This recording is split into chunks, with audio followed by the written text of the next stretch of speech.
Gladiators of Rome, blood, fame, and death. They weren't just fighters. They were public entertainment, the living dead, and sometimes national heroes. In the blood-soaked arenas of ancient Rome, gladiators lived by one rule: kill or be killed.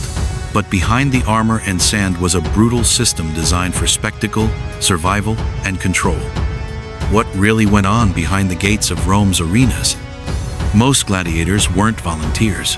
They were enslaved men, prisoners of war, or criminals. Sold into combat and trained in ludi gladiatoria brutal schools run by retired warriors, they were treated as property and investment. Each recruit was assigned a fighting style: the heavily armored murmillo, the agile retiarius with a net and trident, or the ruthless secutor, bred for quick kills. The goal wasn't just skill, it was obedience and survival. Fights were not always to the death, but death was expected. The crowd demanded violence. The emperor seated above it all watched with cool amusement. Sometimes a thumb sealed a fate. Sometimes a sponsor demanded blood to honor the dead or impress the masses.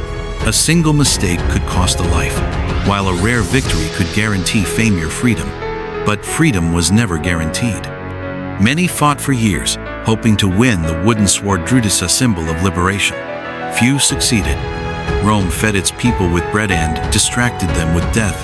Gladiators became tools of power, used to maintain control, crush rebellions, and remind everyone what happened to those who disobeyed.